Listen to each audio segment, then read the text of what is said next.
অন্যদিকে ধুলিয়ানে জাতীয় মহিলা কমিশন স্থানীয়দের সঙ্গে কথা বলেন মহিলা কমিশনের সদস্যরা। জাতীয় মহিলা কমিশনকে অভিযোগ জানান আক্রান্ত মহিলারা, তাদের সঙ্গে কথা বলেন এবং অভাব অভিযোগের কথা জানান।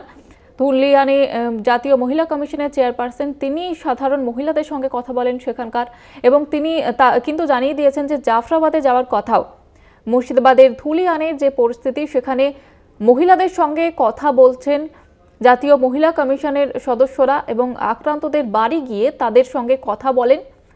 সেই ছবি আপনারা দেখতে পাচ্ছেন এই মুহূর্তে। জাতীয় মহিলা কমিশনের চেয়ারপারসন বিজয় রাহাতকার এ নিয়ে কি বলেছেন আপনাদের শোনাবো।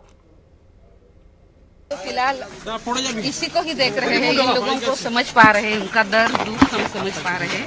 मुझे लगता है कि अभी समझ एक बार मैं उन सभी के साथ मिल लेती हूँ, उनके साथ एक आर्मी का जवान का घर की टारगेट किया था, भांगचूर किया, बमबाजी किया, क्या बताएंगे यहाँ पे? आर्मी को नहीं छोड़ा, किसी को भी नहीं छोड़ा है। बहुत तकलीफ की बात है। Ma'am, the house and the shops also vandalized by they are demanding permanent BSF or any CAPS camp over here.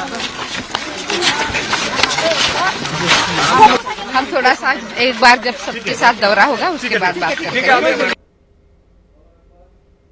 জাতীয় মহিলা কমিশনকে অভিযোগ জানায় আক্রান্ত মহিলারা। সেখানে মহিলাদের বাড়ি বাড়ি গিয়ে তাদের অভাব অভিযোগের কথা শোনেন জাতীয় মহিলা কমিশন এর প্রতিনিধি দল। সেখানে ভাষাগত যাতে কোনো রকমের সমস্যা না হয় সেজন্য দুজন বাঙালি প্রতিনিধিও রয়েছেন সেখানে। মুর্শিদাবাদের ধুলিয়ানে সেখানে পৌঁছে গিয়ে সাধারণ মানুষের সঙ্গে কথা বলছেন, পাশাপাশি মহিলাদের বাড়ি বাড়ি গিয়ে তাদের অভাব অভিযোগের কথা শুনছেন জাতীয় মহিলা কমিশনের প্রতিনিধি দল।